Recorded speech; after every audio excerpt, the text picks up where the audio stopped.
मेरा नाम जूही है। मैं बहुत गरीब थी और लड़का बनकर एक सर्कस में काम करती थी। किसी को भी नहीं पता था कि मैं एक लड़की हूँ। सर्कस देखने एक आदमी आता तो वो मुझे बहुत सारे पैसे दे देता और सर्कस के मालिक से मिलने अंदर चला जाता था। मुझे इस बात पर बड़ी हैरत होती थी, आखिर वो आदमी मुझे क्यों पैसे देता है। एक दिन जैसे ही वो मुझे पैसे देकर सर्कस के मालिक से मिलने गया, मैं उसके पीछे पीछे चली गई और जैसे ही दरवाज़ा खोला तो मेरे पैरों तले से ज़मीन निकल गई, क्योंकि वहाँ पर तो मेरा कोई ऐसा अपना था जिसके बारे में जानकर मेरे होश उड़ गए थे। मेरे परिवार में मेरे अलावा मेरी माँ थी। मैं अपनी माँ की इकलौती बेटी थी। मैंने कभी अपने पिता को नहीं देखा था। मैंने जब से होश संभाला था तब से हमेशा ही अपनी माँ का चेहरा देखा था और अपनी माँ को ही अपने इधर उधर पाया था। पिता क्या होता है, उसका प्यार क्या होता है, उसकी पहचान क्या होती है, न मैंने कभी देखी थी और न ही कभी महसूस की थी। मेरा मन तो बहुत करता था कि मैं अपने पिता को देख सकूं और उनसे मिल सकूं, उन्हें प्यार कर सकूं, उनसे बातें कर सकूं, मगर जो लोग दुनिया से चले जाते हैं उनसे मिलने की ना तो कोई उम्मीद बाकी रह जाती है और ना ही उन्हें देखने की कभी चाहत पूरी हो पाती है। ऐसा ही सब कुछ मेरे साथ भी हुआ था। मैंने सिर्फ अपने पिता के बारे में अपनी माँ से ही बातें सुनी हुई थी। वो कभी कभी मुझे मेरे पिता के बारे में बताया करती थी कि तुम्हारे पिता ऐसे थे, तुम्हारे पिता वैसे थे। मेरी माँ ने बताया था कि जब मैं 1.5 साल की थी तब मेरे पिता की अचानक बहुत ज़्यादा तबीयत खराब हो गई थी। उनका काफ़ी इलाज करने के बावजूद भी वो बच नहीं सके थे और इस दुनिया से हमें छोड़कर चले गए थे। उसके बाद मेरी माँ बेसहारा हो गई थी और वो मेरे पिता के छोटे भाई मतलब मेरे चाचा के पास चली गई थी। मगर मेरी चाची को हमारा वहाँ पर रहना पसंद नहीं आया था। वो हमेशा हमें अपने घर में रखने के और खाने के ताने देती रहती थी। इसलिए मेरी माँ ने छोटी मोटी नौकरी तलाश की और चाचा जी का घर छोड़कर हम दोनों माँ बेटी किराए के घर में रहने लगे थे। चाचा जी ने तरस खाकर हमारे दादा के घर में से मेरे पिता का हिस्सा मेरी माँ को दे दिया था, क्योंकि जिस घर में मेरे चाचा चाची रहते थे वो मेरे दादा का घर था और मेरे पिता दूसरे घर में रहा करते थे। चाचा जी को जब पता चला कि हम लोग उनका घर छोड़कर किराए के घर में चले गए तो उन्होंने उस घर में से जो मेरे पिता का हिस्सा बनता था उसके पैसे मेरी माँ को दे दिए, जिस पर भी मेरी चाची ने काफ़ी हंगामा मचाया था। मगर चाचा जी ने उनकी कोई भी बात सुने बिना ही मेरी माँ को हिस्से के पैसे दे दिए थे, ताकि उन पैसों से उनकी और मेरी ज़िंदगी में कुछ तो सुकून आ सके। उन पैसों से मेरी माँ ने एक छोटा सा घर खरीद लिया था। घर तो छोटा था लेकिन हम दोनों माँ बेटी के रहने के लिए काफ़ी था। मेरी माँ इतनी पढ़ी लिखी नहीं थी कि उन्हें कहीं अच्छी जगह नौकरी मिल जाती, इसलिए वो एक अस्पताल में साफ सफाई का काम करके अपना और मेरा पेट पाल रही थी। मेरी माँ ने मेरा अच्छे स्कूल में एडमिशन भी करवा दिया था और वो हर चीज़ लाकर दिया करती थी जिसकी मुझे ज़रूरत होती थी, और वो मेरी छोटी से छोटी और बड़ी से बड़ी डिमांड को भी पूरी किया करती थी। आखिरकार माँ होती ही ऐसी है, शायद जो खुद कितनी भी मुश्किल उठाए मगर अपनी औलाद को हर वो चीज़ देने की कोशिश करती है जो उसकी औलाद की चाहत होती है। अपनी औलाद को उसकी पसंद की चीज़ दिलाने के लिए माँ खुद भी मेहनत करने के लिए तैयार हो जाती है और इसीलिए भगवान ने माँ के कदमों में स्वर्ग बनाया हुआ है। स्कूल से आकर मैं सारा टाइम अपनी माँ के साथ ही गुजारा करती थी। मेरी माँ अस्पताल से आ जाने के बाद घर में भी लोगों के कपड़े सिलाई किया करती थी। मेरी माँ बहुत टैलेंटेड औरत थी। मेरी माँ से हर काम आता था, बस सिर्फ वो शिक्षा से ही पीछे थी। जब मैं छोटी थी तो उनका इतना ज़्यादा काम करने से मुझे गुस्सा आ जाता था और मैं चिढ़ने लगती थी। मैं चाहती थी कि वो सारे काम छोड़कर मेरे साथ टाइम स्पेंड किया करे। ऐसा नहीं था कि वो मेरे साथ टाइम स्पेंड नहीं करती थी, मगर मैं चाहती थी कि मेरे घर आ जाने के बाद वो बिल्कुल फ्री रहा करे और ये सारे काम भी ना किया करे। लेकिन वो क्या करती? अगर वो काम नहीं करती तो फिर घर का खर्च कैसे चलता? और ये बात वो मुझे समझा नहीं सकती थी। मैं गुस्से में उनसे कह दिया करती थी कि वो मुझे बिल्कुल भी प्यार नहीं करती, सिर्फ उनको अपने काम से ही प्यार है, इसलिए तो वो मेरे साथ टाइम स्पेंड नहीं करती। वो बस पैसा कमाने से ही मतलब रखती हैं, इसलिए तो वो सिर्फ पूरा दिन काम में ही लगी रहती। मगर जब मैं बड़ी हुई तो मुझे पता चला कि उन्हें मोहब्बत काम या पैसों से नहीं बल्कि मुझसे है। तभी तो वो मेरी हर ज़रूरत और चाहत को पूरा करने के लिए वो दिन रात नहीं देखती थी, सिर्फ काम ही करती रहती थी। वो सच में मुझे इतना प्यार करती है कि मेरी शिकायतें भी हंसकर सुन लिया करती थी। मैंने इंटर भी कंप्लीट कर लिया था। अब मेरी माँ मेरा कॉलेज में एडमिशन करवाना चाहती थी, मगर मुझे सिर्फ पढ़ाई ही नहीं करनी थी, उसके साथ मैं कुछ और भी करना चाहती थी जिससे पैसे कमाए जा सकते और मेरी माँ के कंधों का बोझ कुछ कम हो जाता। मैंने घर में ही आस पड़ोस के बच्चों को ट्यूशन पढ़ाना शुरू कर दिया था, जिससे मेरे पास थोड़े बहुत पैसे आने लगे थे। माँ के लाख मना करने पर भी मैंने यही कहा था कि मुझे बच्चों को ट्यूशन पढ़ाने से ना रोकें। वैसे भी कॉलेज से आने के बाद मैं सारा दिन फ्री ही तो रहती हूँ, क्योंकि हम दोनों माँ बेटी का इतना कोई खाना पीना भी नहीं होता था। माँ दोपहर में खाना बना लिया करती थी तो वो शाम तक चलता था, और घर की सफाई भी एक बार लग जाती थी तो शाम तक चल जाती थी, क्योंकि घर में कूड़ा करकट करने वाला कोई ऐसा मौजूद ही नहीं था जिसकी वजह से घर गंदा हो सके। अगर ऐसे में मैं बच्चों को पढ़ा भी दूंगी तो मुझे कुछ पैसे ही मिल जाया करेंगे। मगर मेरी माँ का कहना था कि अभी मैं सिर्फ अपनी पढ़ाई पर ही ध्यान दूं। उनको लगता था कि कहीं मैं इन सब में पढ़कर अपनी पढ़ाई पर ध्यान देना कम न कर दूं, लेकिन मैं अपनी माँ को यकीन दिलाती थी कि ऐसा नहीं होगा। मैं अपनी पढ़ाई में हमेशा ध्यान दूंगी। इसलिए मेरे बहुत ज़्यादा जिद करने के बाद उन्होंने मुझे बच्चों को ट्यूशन पढ़ाने की परमिशन दे दी थी। ट्यूशन पढ़ाने से मुझे इतने पैसे तो मिल जाते थे। मेरे कॉलेज के छोटे मोटे खर्चे मैं खुद ही कवर कर लिया करती थी, और इस बात से मैं काफ़ी खुश और बेफिक्र भी रहती थी, क्योंकि मुझे छोटी छोटी चीज़ों के लिए अपनी माँ के आगे हाथ नहीं फैलाना पड़ता था। और ज़्यादा न सही मगर कम ही सही, मैंने अपनी माँ का कुछ बोझ तो कम कर ही दिया था। मुझे खुश होता देखकर मेरी माँ भी बेफिक्र हो जाती थी। कुछ साल इसी तरह से गुजर गए थे और मेरा बीए भी कंप्लीट हो चुका था। पढ़ाई में मैं बचपन से ही बहुत इंटेलिजेंट रही थी, इसलिए हर बार मैं अच्छे नंबरों से ही पास आती थी। माँ मुझे ज़्यादा से ज़्यादा पढ़ाना चाहती थी। वो नहीं चाहती थी कि जिस तरह अपनी कम शिक्षा की वजह से जो मुश्किलें मेरी माँ ने उठाई थीं, वहीं उनकी बेटी न उठाए। अगर उनके पास कोई अच्छी डिग्री होती तो वो इतनी मुश्किल ज़िंदगी कभी नहीं गुजारती, और न ही उन्हें इतनी मेहनत और मुश्किलों का सामना करना पड़ता। हमारे यहाँ आज के ज़माने में कुछ ऐसे परिवार पाए जाते हैं जहाँ पर लड़कियों की शिक्षा पर ज़्यादा ध्यान नहीं दिया जाता। उन्हें अच्छी एजुकेशन इसीलिए नहीं दिलवाई जाती कि आगे जाकर उन्हें बनना तो हाउसवाइफ ही है और ससुराल को ही तो संभालना है। मगर सच मानो तो ये बात बिल्कुल गलत है। एक मर्द से ज़्यादा औरत की शिक्षा ज़्यादा ज़रूरी होती है, क्योंकि अगर औरत ज़्यादा पढ़ी लिखी होगी तो वो अपनी आने वाली जनरेशन को भी संभाल देगी। घर चलाने के लिए घरेलू कामों के साथ साथ शिक्षा हासिल करना भी बहुत ज़रूरी है, और ज़रूरत पड़ने पर ज़्यादा कुछ नहीं तो अपना बोझ खुद उठाने के काबिल अपनी बेटियों को ज़रूर बनाना चाहिए। मेरी माँ की तबीयत अब पहले से ज़्यादा ख़राब रहने लगी थी। काम भी उनसे अब नहीं होता था, मगर फिर भी वो कोई ना कोई काम करने की कोशिश में लगी रहती थी। और जब मैं अपनी माँ को काम करने से रोकती थी तो वो कहती कि हम काम नहीं करेंगे तो घर कैसे चलेगा। और एक तरह से मेरी माँ की ये बात बिल्कुल सही थी, क्योंकि घर उसी से चलता था जो मेरी माँ कमाती थी। और अब दिन ब दिन मेरी माँ की तबीयत बिगड़ती चली जा रही थी। मेरे कई बार के कहने पर भी वो अपनी दवाई नहीं लाती थी कि जो पैसे उनकी दवाई पर खर्च होते वो मेरी किसी ज़रूरत पूरी होने पर खर्च हो जाते। इसी तरह वक्त के साथ साथ मेरी माँ बीमार रहने लगी थी। अब तो वो हमेशा बिस्तर पर ही लेटी रहती थी, यहाँ तक कि उनसे खड़ा भी नहीं हुआ जाता था, और बार बार उठकर काम पर जाने की भी कोशिश करती रहती थी, और उनकी हिम्मत नहीं हो पाती थी। इसलिए अब जो करना था वो मुझे ही करना था। ट्यूशन से इतने पैसे नहीं मिलते थे कि सब कुछ हो सकता। मुझे अपनी माँ का इलाज करवाना था और उसके लिए मुझे काफ़ी सारे पैसों की ज़रूरत थी, और मुझे अपनी पढ़ाई भी जारी रखनी थी, क्योंकि ये मेरी माँ का सपना था। और ऊपर से घर के खर्चे भी काफ़ी थे, इसलिए थोड़े से पैसों से घर का खर्चा मुमकिन नहीं था।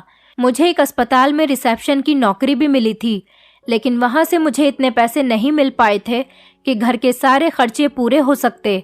और अभी तक मेरी पढ़ाई भी कंप्लीट नहीं हुई थी ताकि कोई अच्छी नौकरी मुझे मिल सकती। बहुत सोचने के बाद मेरे दिमाग में ख्याल आया था, और मैं अपना पर्स उठाकर माँ को एक ज़रूरी काम के बारे में बताकर घर से निकल आई थी और अब मैं वहीं पर जाने वाली थी जहाँ से मैं घर से सोचकर निकली थी। कुछ ही देर बाद मैं अपनी मौजूद जगह पर पहुँच चुकी थी। पांडे अंकल को मैं अच्छे से जानती थी। वो एक अच्छे और शरीफ इंसान थे। उनका बेटा मेरे कॉलेज में ही पढ़ता था, इसी वजह से मेरी उनसे अच्छी जान पहचान हो गई थी। मैंने उन्हें अपने घर की परेशानी के बारे में सब कुछ बता दिया तो उन्होंने मुझे अपने एक जानने वाले के बारे में बताया और वहां जाने के लिए कहा और मैं उनके कहने पर वहां पर चली गई। वो एक सर्कस के मालिक थे। जब मैंने उनसे बात की तो उन्होंने मुझे कुछ सोचते हुए अपने पास काम पर रख लिया था और कहा कि वो मुझे इस काम के पैसे भी अच्छे दे दिया करेंगे और काम भी ज़्यादा मुश्किल नहीं था और इस तरह से मैं अपनी पढ़ाई भी चालू रख सकती थी। बस यही फ़ायदा मुझे इस नौकरी में सबसे ज़्यादा नज़र आया था। मैंने उनकी नौकरी एक्सेप्ट कर ली थी, लेकिन परेशानी ये थी कि वहाँ पर बहुत सारे लोग सर्कस देखने के लिए आते थे। ऐसी जगह पर मैं अपनी असली पहचान के साथ कभी भी काम नहीं कर सकती थी। तो उन्होंने मुझे एक सॉल्यूशन बताया। उन्होंने मुझसे कहा कि मैं लड़के के रूप में यहाँ पर आया करूँ और इसी तरह किसी को भी इस बारे में पता नहीं चलेगा कि मैं एक लड़की हूँ और इस वजह से मुझे भी कोई परेशानी नहीं होगी। मैं भी कुछ सोच समझकर ये नौकरी करने के लिए तैयार हो गई थी और ये कहकर आई थी कि मैं कल से काम पर आ जाऊंगी। ये कहकर मैं वहाँ से अपने घर पर आ गई थी। साथ ही साथ मेरे दिमाग में ये बात भी घूम रही थी कि क्या मेरी माँ मुझे ये काम करने देगी, मगर मुझे अपने घर के हालात सुधारने के लिए कुछ तो करना ही था। ऐसे हाथ पर हाथ रखकर ना तो जिंदगी गुजर सकती थी और ना ही हमारी ज़रूरतें पूरी हो सकती थी। घर आकर मैंने अपनी माँ को ये नहीं बताया कि मुझे एक सर्कस में काम मिल गया। अगर ये बात बता देती तो वो मुझे कभी भी वहाँ पर जाने नहीं देती। इसलिए मैंने अपनी माँ से झूठ बोल दिया था। किसी और काम का बहाना लेकर मैं सर्कस में जाने लगी थी। घर से मैं अपने असली रूप में निकलती थी और अपनी पड़ोसन के यहाँ जाकर मैं अपना रूप बदल लेती थी। एक लड़की से लड़के के रूप में बदल जाती थी और वहाँ से काम करने के लिए सर्कस में चली जाती थी और वहाँ से वापस आकर भी अपने पड़ोस में रहने वाली एक आंटी के घर जाकर कपड़े चेंज करती थी और उसके बाद ही मैं घर पर आती थी। शुरू में मुझे बहुत मुश्किल हुआ करती थी, मगर फिर धीरे धीरे मुझे इस काम की आदत पड़ गई थी और अब तो मुझे बिल्कुल भी ये काम मुश्किल नहीं लगता था। मुझे वहाँ पर काम करते हुए 20 दिन हो गए थे और मुझे वहाँ के मालिक ने 20 दिन में ही सैलरी दे दी थी, क्योंकि पांडे अंकल ने मेरी वहाँ पर सोर्स लगा दी थी। पांडे अंकल की सर्कस के मालिक से बहुत अच्छी जान पहचान थी। मेरे घर की परेशानी देखते हुए वहाँ के मालिक ने मुझे जल्द ही सैलरी दे दी थी। उन पैसों से ज़्यादा तो नहीं, लेकिन थोड़ी बहुत ही हमारे घर की परेशानियाँ ख़त्म हो जाया करती थी। माँ की दवाई और घर का खर्च चल ही जाता था। अपनी पढ़ाई पर भी मुझे कुछ पैसे खर्च करने पड़ जाते थे और मेरा पढ़ाई पर भी ध्यान कम होने लगा था। लेकिन मैंने अपनी माँ से यही कहा हुआ था कि मेरा अपनी पढ़ाई पर पूरा ध्यान है और मैं दिल लगाकर अपनी पढ़ाई कर रही हूँ, ताकि मेरी माँ का दिल न दुखे और वो मेरे इस झूठ पर खुश हो जाया करती थी। सर्कस में मुझे काम करते हुए अब दूसरा महीना भी लगने वाला था। वहाँ के मालिक के अलावा ये बात कोई नहीं जानता था कि मैं एक लड़की हूँ। सब यही समझते थे कि मैं एक लड़का हूँ और इस बात से मुझे काफ़ी आसानी मिल जाती थी। मैं बिना किसी डर के आराम से काम कर लिया करती थी। एक दिन बड़ी अजीब सी बात हुई थी। एक आदमी वहाँ पर सर्कस देखने के लिए आया था और जाते हुए मुझे बहुत सारे पैसे भी दे गया था और उसके बाद सर्कस के मालिक से मिलने के लिए उसके ऑफिस में चला गया था। पहले तो मैंने उनसे पैसे लेने के लिए काफ़ी इनकार किया था, मगर वो ज़बरदस्ती मुझे पैसे देकर चले गए थे और वैसे भी मुझे पैसों की काफ़ी ज़रूरत भी थी, तो इसलिए मैंने वो पैसे रख लिए थे। अगले दिन फिर वही आदमी आया और मुझे पैसे देकर फिर मालिक के ऑफिस में उनसे मिलने के लिए चला गया था। उन पैसों से मुझे काफ़ी फ़ायदा हुआ था। मैंने अपनी पढ़ाई भी शुरू कर दी थी। वो इंसान अब रोज़ ही आने लगा था और मुझे ढेर सारे पैसे देकर मालिक से मिलने के लिए उसके ऑफिस में चला जाता था। एक तरफ तो मैं बहुत खुश होती थी, लेकिन दूसरी तरफ मुझे ये बात बहुत परेशान करती थी कि आखिर वो आदमी मुझे क्यों रोज़ पैसे देकर जाता था। आखिरकार वो आदमी कौन था? मैं एक ज़रूरतमंद लड़की हूँ, लेकिन ये बात उसे कैसे पता थी? और बहुत सारे सवाल मेरे दिमाग में उस टाइम घूम रहे थे और उस सब का जवाब सिर्फ एक ही इंसान दे सकता था, और वो वही इंसान था जो लगातार 10-15 दिन से सर्कस देखने के लिए आ रहा था और मुझे पैसे देकर चला जाता था। इस बारे में मैंने ना तो वहाँ पर किसी को बताया था और ना ही घर में अपनी माँ को ये बात बताई थी। वो तो पहले से ही मेरे काम करने से खुश नहीं थी, मगर ज़रूरत के हाथों मजबूर हो गई थी। और ऐसे में अगर उन्हें कुछ पता चलता तो वो मुझे कभी भी काम करने नहीं देती और खुद बीमारी की हालत में भी काम करने के लिए चली जाती। मैंने सोचा था कि मैं खुद ही इस बात का कोई ना कोई सॉल्यूशन निकाल लूँगी और सबसे पहले तो मुझे ये बात जाननी थी कि आखिर वो इंसान था कौन और वहाँ पर क्यों आता था और मुझे पैसे देकर क्यों जाता था। आज जब मैं काम पर आई तो यही सोच कर आई थी कि आज पता लगाकर ही रहूँगी कि ये कौन है और मुझे कैसे जानता है, इसका मुझे पैसे देने की क्या वजह है। और मैंने ऐसा ही किया था। वो आदमी जब आया और मुझे पैसे देकर जब मालिक के ऑफिस में जाने लगा तो मैं भी छुपकर उसके पीछे पीछे जाने लगी और ऑफिस के दरवाजे के बाहर खड़े होकर चोरी चुपके उनकी बातें सुनने लगी थी। और ये सुनकर मैं हैरान हो गई थी कि अंदर तो मेरे बारे में ही बातें चल रही थी। वो आदमी मुझे किस तरह से जानता था और क्यों सर्कस के मालिक से मेरे बारे में बातें कर रहा था और उसे कैसे पता चला था कि मैं एक लड़का नहीं बल्कि लड़की हूँ। क्या इसीलिए वो रोज मुझे पैसे देकर मेरी मदद किया करता था? कौन था वो आदमी? वो जो कोई भी था, मगर उसकी बातों से मुझे ये अंदाजा हो गया था कि वो मुझे बहुत अच्छे से जानता है। मेरे बारे में उसे सब कुछ पता था, जबकि यहाँ पर काम करने वाले और यहाँ पर सर्कस देखने आने वाले लोगों को इस बारे में नहीं पता था। और वो आदमी मालिक से मेरा खास ख्याल रखने के बारे में क्यों कह रहा था? वो आदमी उम्र में लगभग 55 साल का होगा, लेकिन उसे देखकर ऐसा नहीं लगता था। वो काफी फिट रहता था। घर आ जाने के बाद भी वही सारी बातें मेरे दिमाग में चारों तरफ घूम रही थी। मैं अपनी माँ को इस बारे में नहीं बता सकती थी। अगर मैं उनको ये सब कुछ बता देती तो वो मुझे कभी दोबारा वहाँ पर नहीं जाने देती। वो तो पहले ही मुझे नौकरी नहीं करवाना चाहती थी, मगर सिर्फ मेरी मजबूरी और जिद को देखते हुए मुझे काम करने दे रही थी। और अब अगर उनको इस आदमी वाली बात पता चल जाती तो वो मुझे कभी भी काम करने नहीं देती। लेकिन हमें अभी पैसों की सख्त ज़रूरत थी और ऐसे हालात में मैं काम छोड़ भी नहीं सकती थी। इसलिए मैंने अपनी माँ को इस बारे में कुछ भी नहीं बताया था और मैंने सोचा था कि कल जाकर मालिक से ही इस बारे में बात करूँगी। वो ज़रूर उस आदमी को जानते होंगे। आखिरकार वो आदमी उनके ऑफिस में जाता था और यही सोचकर जल्दी जल्दी मैंने सारा काम निपटा लिया और मैं अपने कमरे में जाकर सोने के लिए लेट गई थी। और अगली सुबह मैं टाइम से पहले ही अपने काम पर आ गई थी, क्योंकि मुझे मालिक से मिलकर इस आदमी के बारे में पूछना था।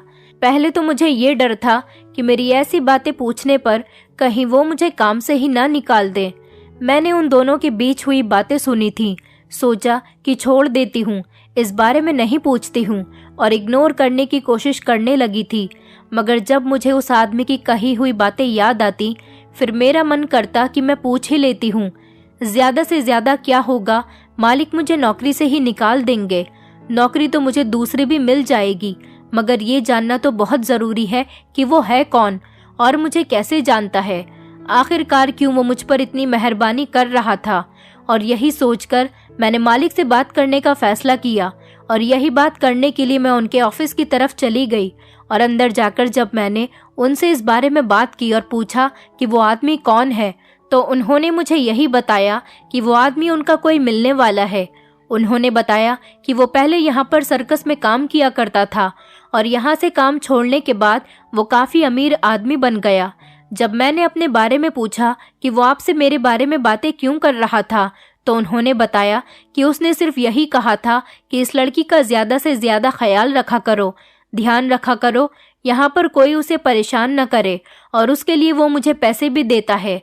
मैं मालिक के ऑफिस में उस आदमी के बारे में पूछने आई थी और वो उल्टा मुझसे ही सवाल कर रहे थे कि वो कौन है, क्या मेरा कोई रिश्तेदार है, जबकि मैं तो खुद मालिक से उस आदमी के बारे में पूछने आई थी। मैंने तो आज तक कभी इस आदमी को देखा भी नहीं था और ना ही वो कोई हमारा रिश्तेदार था। अपने सारे रिश्तेदारों को मैं अच्छी तरह से जानती थी और लगभग सबको ही मैंने देखा हुआ था। हमारे रिश्तेदार भी कभी ज़रूरत पर भी अपना पैसा हम पर खर्च नहीं करते थे। तो फिर ये कौन था? मैं शायद उन्हें जानती होती, लेकिन मैं उनसे इस बारे में कैसे पूछती? फिर मैंने यही सोचा था कि मुझे उसी आदमी से पूछना पड़ेगा। आज मैंने ये फैसला कर लिया था कि वो जब भी आएगा तो मैं उससे ज़रूर पूछूंगी कि वो कौन है और मुझे कैसे जानता है। अगले 2-3 दिन मेरे इसी इंतज़ार में गुजर गए, मगर अब वो आदमी नहीं आ रहा था। पहले तो वो रोज़ सर्कस देखने के लिए आता था, मगर जब से मैंने ये सच्चाई जानने की कोशिश की थी, उस दिन से ही वो गायब हो गया था और वहाँ पर नहीं आ रहा था। मुझे ऐसा लगता था कि क्या उसे पता चल गया था कि मैं उससे कुछ पूछने वाली हूँ, मगर उसे इस बारे में कैसे पता चल सकता था। जिस दिन से मैंने मालिक से बात की थी, उस दिन के बाद से ही वो वहाँ पर नहीं आया था। कहीं मालिक ने तो उसे कुछ नहीं बताया होगा, लेकिन मालिक उसे कुछ नहीं बता सकते थे, ये बात तो पक्की थी। तो फिर वो यहाँ पर क्यों नहीं आ रहा था? शायद वो किसी काम में बिजी हो, इसलिए नहीं आ सका। यही सोचकर मैं रोज़ उसका इंतज़ार करने लगी थी और रोज़ ही वो आदमी नहीं आता था। लगभग 15 दिन गुजर गए थे। वो आदमी जो रोज़ यहाँ पर आता था, अब 15 दिन से एक भी दिन यहाँ पर नहीं आया था। मैं यही सोच रही थी जब मालिक ने मुझे अपने ऑफिस में बुलाया था। मैं वहाँ पर गई तो उन्होंने ढेर सारे पैसे मुझे दे दिए और कहा कि ये उसी आदमी ने तुम्हारे लिए भिजवाए हैं जो रोज़ यहाँ पर आता था। उसने आज स्पेशली तुम्हारे लिए ये पैसे भेजे हैं। उन्होंने वो पैसे मेरी तरफ बढ़ाते हुए कहा था। मुझे बड़ी हैरानी हुई थी। इस बार मैंने वो पैसे लिए थे और अपने घर को वापस आ गई थी। सारी रात मुझे नींद नहीं आई थी, यही सोचकर कि वो कौन है। मुझे उससे एक बार तो मिलना ही था, मगर मैं कैसे उससे मिल सकती थी? अब तो उसने वहाँ पर आना भी छोड़ दिया था। मैं करूँ तो क्या करूँ? इसी उलझन में मेरी रात कब गुजर गई थी मुझे कुछ भी पता ही नहीं चला था। सुबह जब उठी तो माँ ने पूछा कि कोई परेशानी है क्या तुम्हें? उन्हें शायद मेरा चेहरा देखकर ही अंदाज़ा हो गया था कि मैं कुछ परेशान हूँ, मगर मैं ये सब कुछ बताकर अपनी माँ को परेशान नहीं करना चाहती थी। इसीलिए मैंने पढ़ाई का बहाना बना दिया था। आज मुझे अपने मालिक से उस आदमी का पता मालूम करना ही था, ताकि मैं उससे मिलकर कम से कम अपनी इस उलझन से तो आज़ाद होती। कोई और बात होती तो शायद मुझे उसे जानने में ज़्यादा इंटरेस्ट नहीं होता, मगर यहाँ बात मेरी पहचान की थी। कोई मुझे जानता था और मेरी मदद भी कर रहा था, वो भी मुझसे बिना किसी मतलब के। ऐसा कैसे हो सकता था? इस सब में कुछ न कुछ तो उसका ही फायदा होगा, जभी तो वो मुझे पैसे दे रहा था। यही जानने के लिए मैंने मालिक से उसका एड्रेस पूछा था, जो कि उन्होंने ये कहकर नहीं दिया कि वो नहीं जानते उस आदमी के बारे में कि वो कहाँ पर रहता है। मगर मुझे पता था वो मुझसे झूठ बोल रहे हैं। वो उस आदमी को जानते थे, मगर मुझसे क्यों छुपा रहे थे? बहुत बार कहने पर उन्होंने आखिरकार मुझे उस आदमी का एड्रेस दे ही दिया और अब मुझे उसके घर भी जाना था। सोचा कल चली जाऊंगी और साथ में माँ को भी बताकर आऊंगी कि मुझे कहीं और भी जाना है, तो मुझे घर आने में देर हो जाएगी।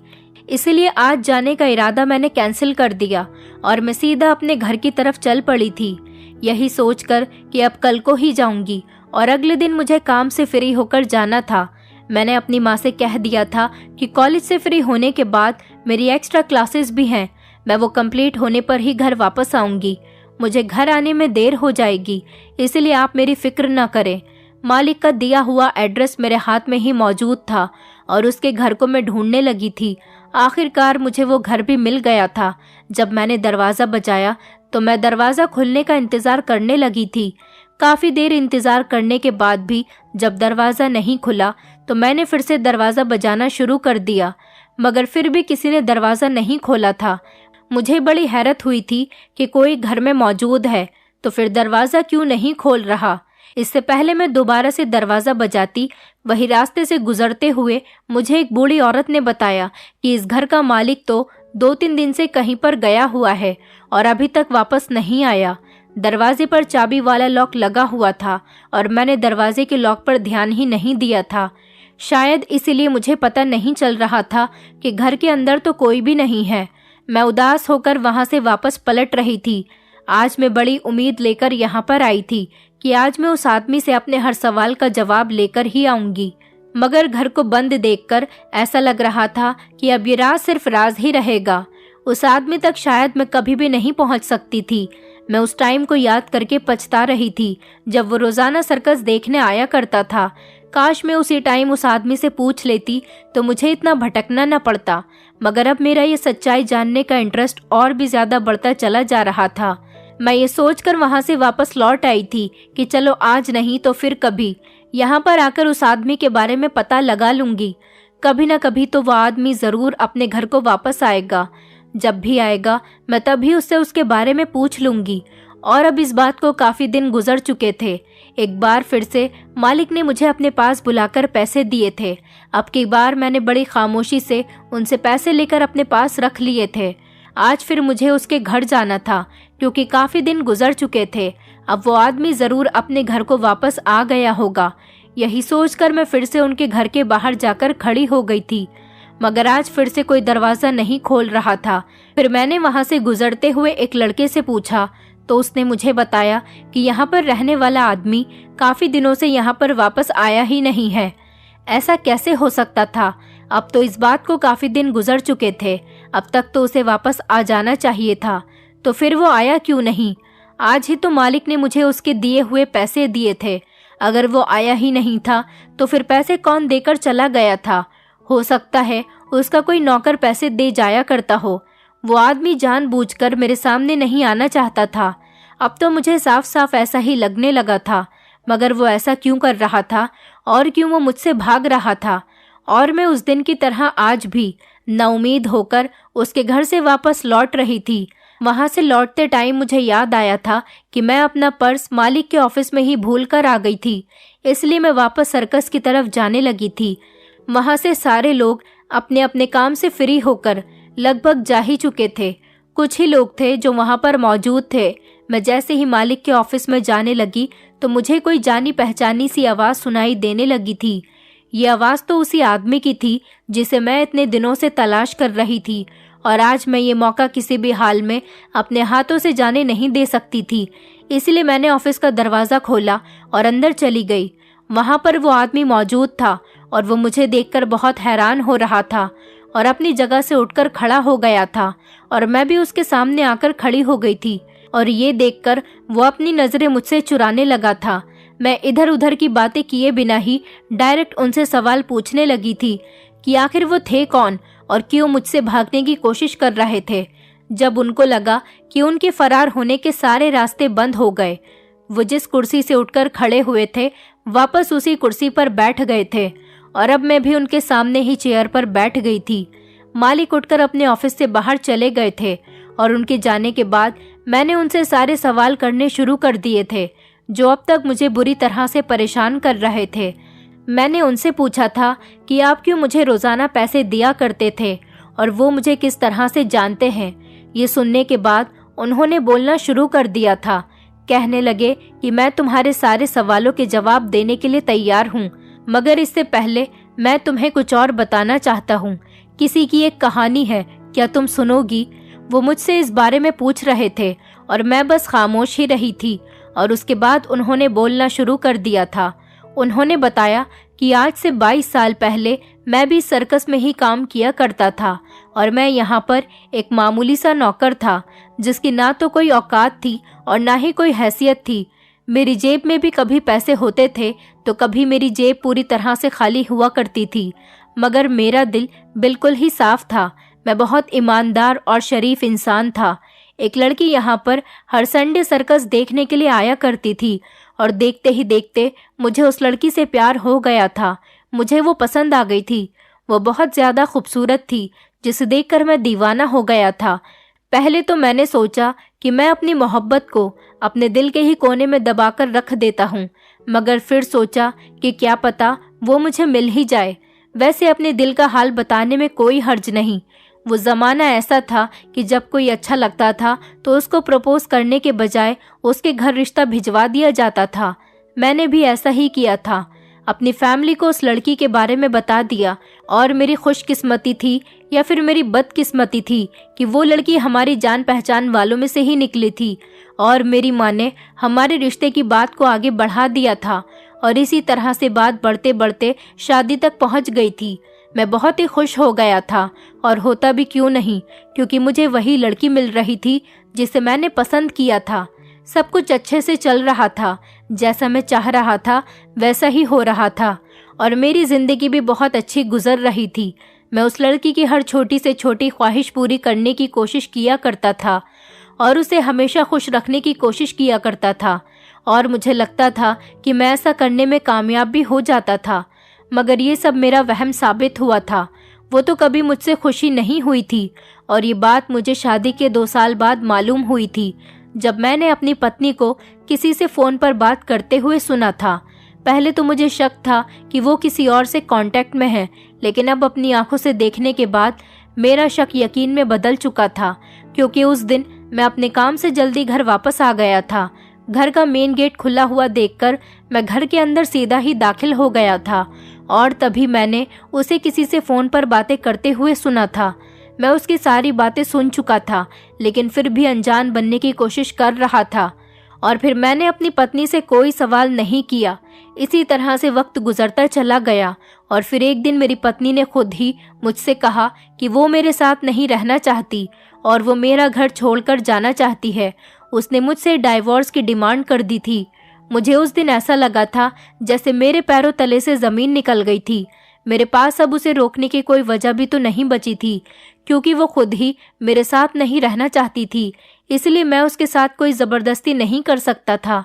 अपने दिल पर पत्थर रखकर मैंने जिस तरह से उसकी पहली गलती माफ़ की थी, इसी तरह से मैंने अपने दिल पर पत्थर रखकर उसकी ये आखिरी डिमांड भी पूरी कर दी थी। डाइवोर्स लेने के बाद वो मुझे छोड़कर चली गई थी, और मेरे साथ में मेरी और अपनी 1.5 साल की बेटी को भी लेकर चली गई थी। मैंने भी अपनी बेटी को जाते हुए नहीं रोका था, क्योंकि वो लेकर जा रही थी तो मैंने अपनी बेटी को जाने दिया था। उसने मेरे साथ जो भी किया था, लेकिन मैं तो उससे प्यार किया करता था, इसलिए बेटी को उसे दे दिया था, ताकि माँ होते हुए भी वो अपनी बेटी के लिए ना तरसे। मेरा क्या था, मुझे तो वैसे भी अब सारी जिंदगी तड़पना ही था, और वैसे भी बच्चे को माँ की ज्यादा ज़रूरत होती है, ना कि पिता की। और मुझे पूरा यकीन था कि वो जिससे प्यार करती थी और जिससे उसका अफेयर चल रहा था, वो लड़का भी ज़रूर उससे प्यार करता होगा, और शायद उसकी मोहब्बत में मेरी बेटी को भी अपना लेगा। बस यही सोचकर मैंने उन दोनों को जाने दिया था। मैंने उसके जाने के बाद किसी और से शादी भी नहीं की थी। ना तो मेरा दिल दूसरी शादी के लिए कर रहा था, और ना ही मुझे दूसरी शादी करने की कोई ज़रूरत थी। टाइम गुजरता चला गया, और उसके साथ साथ ज़िंदगी में भी बदलाव आते चले गए। मैंने अपना सारा ध्यान अपने काम में लगाना शुरू कर दिया, और आज मैं अपनी मेहनत की वजह से एक बहुत बड़ी कंपनी का मालिक बन गया हूँ। और वो इतनी बात कहकर खामोश हो गए थे, और मैं सोच में पड़ गई थी कि न जाने ये कहानी उन्होंने मुझे क्यों सुनाई थी। फिलहाल मुझे इस बात से कोई मतलब नहीं था। मुझे तो बस अपने सवालों के जवाब चाहिए थे, जो मैंने उनसे पूछना शुरू कर दिए थे। मैंने उनसे कहा कि आप मुझे कैसे जानते हैं। मेरा पहला सवाल यही था, और मैंने पूछ भी लिया था, मगर जो जवाब मुझे मिला था उसने मुझे कुछ आगे पूछने के काबिल ही नहीं छोड़ा था। वो जो मेरे सामने बैठे हुए थे वो कोई और नहीं बल्कि मेरे अपने पिता थे। मुझे लगा था जैसे कि मैं अपने होश में ही नहीं हूँ। मैं तो अपने बचपन से ही यही सुनती आ रही थी कि मेरे पिता बचपन में ही किसी बीमारी के कारण मर गए थे, मगर आज वो मेरे सामने बैठे हुए थे, जिंदा और बिल्कुल ठीक और सही सलामत, जिनको मैं अपनी आंखों के सामने बैठा हुआ देख रही थी। न जाने इतना बड़ा सच मुझसे क्यों छुपाया गया था। मुझे कुछ भी समझ में नहीं आ रहा था। कुछ देर तक अपने आप को संभालने के बाद मैंने अपना अगला सवाल किया था कि वो क्यों मुझसे छुप रहे थे और क्यों मुझसे मिलना नहीं चाहते थे, जिस पर उन्होंने मुझे बताया कि वो मुझे सच के बारे में नहीं बताना चाहते थे। वो नहीं चाहते थे कि जो माँ जिसने मुझे सारी ज़िंदगी पाल पोस कर बड़ा किया और सारी ज़िंदगी मुझे संभाला, मैं उनको गलत समझने लगती और किसी भी वजह से उनसे नफरत करने लगती। वो तो ये समझ रहे थे कि इतने सालों से हम दोनों माँ बेटी अपनी ज़िंदगी में बहुत खुश हैं। माँ ने जिस आदमी से शादी की थी उसने हमें सब कुछ दिया होगा, क्योंकि वो पहले से ही बहुत अमीर इंसान था। मगर वो ये नहीं जानते थे कि हम तो बहुत गरीबी भरी जिंदगी जी रहे थे। जिंदगी को जिंदगी नहीं बल्कि मजबूरी समझकर गुजार रहे थे। और ये बात उनको जब पता चली जब वो सर्कस पर अपने पुराने दोस्त से मिलने आए थे। मेरे माथे पर बना काला मस्सा जो बचपन से ही मेरे माथे पर बना हुआ था, वही निशान उन्होंने मेरे माथे पर देख लिया था। और फिर सर्कस के मालिक से पूछने पर उन्हें ये पता चला कि ये एक लड़की है जिसे पैसों की ज़रूरत थी और इसीलिए ये लड़का बनकर यहाँ पर काम करती है। मगर यहाँ पर किसी को भी ये बात मालूम नहीं। उस दिन उनको लगा था कि ये कोई और लड़की नहीं बल्कि उनकी अपनी ही बेटी है। और फिर जब उन्होंने मेरे घर का और मेरे बारे में सारी डिटेल निकलवाई तो उन्हें मालूम हो गया था कि मैं उनकी अपनी ही बेटी हूँ। यही वजह थी कि वो मेरी मदद करने के लिए रोज़ मुझे पैसे देकर चले जाते थे और मालिक से हमेशा मेरा ख्याल रखने के लिए कहा करते थे। मैं जो सुन रही थी और जो देख रही थी, मुझे अपने कानों और आंखों पर भी यकीन नहीं हो रहा था कि आखिर वो जो कुछ भी मुझे बता रहे थे वो सब कुछ सच था और ना जाने ये सब कुछ क्या हो रहा था। अपनी आंखों से आंसू साफ करते हुए मैंने उनकी तरफ देखा तो उन्होंने मुझे खड़े होकर अपने गले से लगा लिया और मुझे चुप करवाने लगे और अपने हाथों से मेरे आंसू भी पोंछने लगे। कुछ वक्त इसी तरह से गुजर गया था। जैसे ही मुझे टाइम का अंदाज़ा हुआ, मैं उनसे अलग हुई और मैंने अपनी वॉच में टाइम देखा तो काफ़ी सारा टाइम गुजर चुका था और मुझे माँ की फिक्र हो रही थी, क्योंकि माँ भी मेरे इंतज़ार में घर में परेशान हो रही होगी और वो ज़रूर मेरे देर से घर जाने पर मुझ पर गुस्सा करेगी। मैं इतने सालों बाद अपने पिता से मिली थी तो मेरा दिल नहीं चाह रहा था कि मैं उनको छोड़कर चली जाऊं। न जाने कब से मैं अपने पिता की मोहब्बत के लिए तरस रही थी और आज अपने पिता को अपनी आंखों के सामने देखकर मेरे दिल में एक अजीब सही अरमान जाग रहे थे। मगर मेरी मजबूरी थी और मेरा जाना भी ज़रूरी था। मेरी माँ घर पर मेरा इंतज़ार कर रही होगी, इसलिए मैंने अपने आंसू साफ किए और अपना पर्स उठाकर वहाँ से अपने घर पर आ गई थी। सारे रास्ते मेरे दिमाग में यही सब चल रहा था कि आखिर मेरी माँ ने मेरे पिता को क्यों छोड़ दिया था, वो भी किसी और मर्द के लिए, जबकि मेरे पिता तो उनसे बहुत मोहब्बत किया करते थे। और फिर उन्होंने मुझे ऐसा क्यों कहा कि मेरा पिता मर चुका है। इस बात की तो मुझे समझ आ चुकी थी कि वो भी पिताजी की तरह नहीं चाहती थी कि मैं भी उन्हें गलत समझूं। घर आकर मैंने इस बारे में अपनी माँ से कोई बात नहीं की थी। मैं नहीं चाहती थी कि ये बात मेरी माँ को पता चले और वो खुद को मेरी मुजरिम समझें और ना ही मेरे सामने शर्मिंदा हों। पिताजी से मेरी मुलाकात अब घर से बाहर ही हो जाया करती थी और अब तो मैंने सर्कस वाला काम भी अपने पिता के कहने पर छोड़कर अपनी पढ़ाई पर ध्यान देना शुरू कर दिया था। मैं घर से निकलती तो माँ को काम के बारे में कहकर जाती और घर से बाहर निकलते ही पिताजी से मिलने चली जाती थी। वहाँ पर बैठकर मैं पढ़ाई किया करती थी। कभी मेरे पिताजी मुझे मेरे बचपन की फोटोज दिखाया करते थे तो कभी अपनी और माँ की शादी की। माँ के उनको छोड़कर जाने के बाद उनके पास कुछ भी नहीं बचा था, बस ये कुछ फोटोज ही बाकी रह गई थी जिनके सहारे उन्होंने अपनी सारी जिंदगी गुजार दी थी। और आज भी हम दोनों बाप बेटी को बातें करते हुए टाइम का पता ही नहीं चला था और मुझे घर जाने में भी देर हो गई थी। पिताजी ने कहा कि वो मुझे खुद घर छोड़ने के लिए जाएंगे, इसलिए आज मैं अपने पिता के साथ आई थी। माँ तो कब से मेरा इंतजार कर रही थी। उन्होंने मुझे पिताजी के साथ आते हुए देख लिया था और मेरे घर आते ही उन्होंने मुझसे सवाल किया था कि मैं किसके साथ घर पर आई हूँ।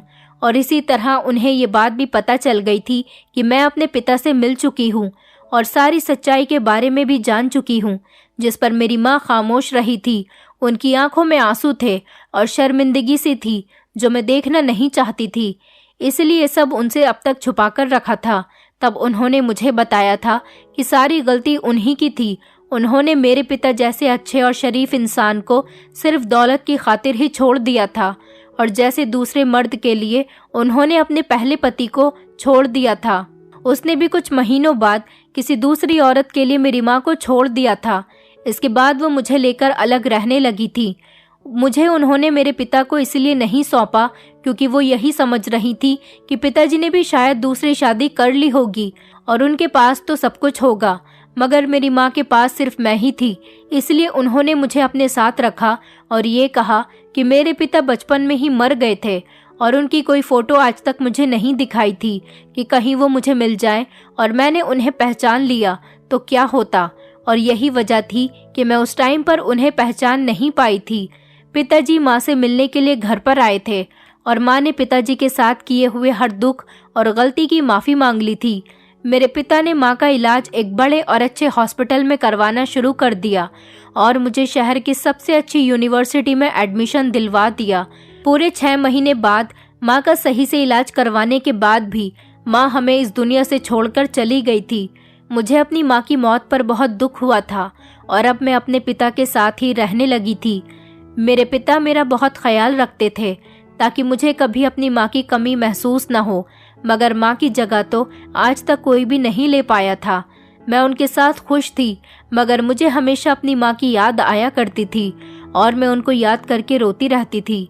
जिंदगी में सब कुछ नहीं मिलता, मगर हाँ, कुछ न कुछ जरूर मिलता है। पहले मैं अपनी माँ के साथ रहती थी तो पिता नहीं थे, और अब मेरी जिंदगी में मेरे पिता आ गए थे तो मेरी माँ मुझे छोड़कर चली गई थी। मुझे माता पिता दोनों का प्यार एक साथ नहीं मिल सका था।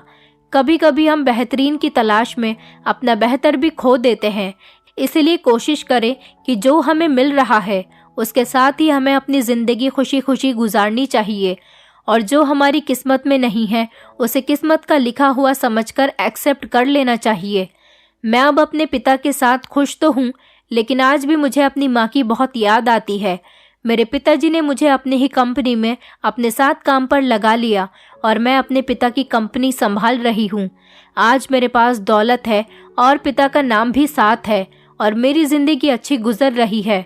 दोस्तों, उम्मीद करती हूँ आपको हमारी कहानी पसंद आई होगी। कहानी पसंद आई है तो वीडियो को लाइक करें, चैनल पर नए हैं तो चैनल को सब्सक्राइब करें और हाँ, नोटिफिकेशन बेल को ज़रूर दबाएं ताकि अगली अपडेट सबसे पहले आपको मिले।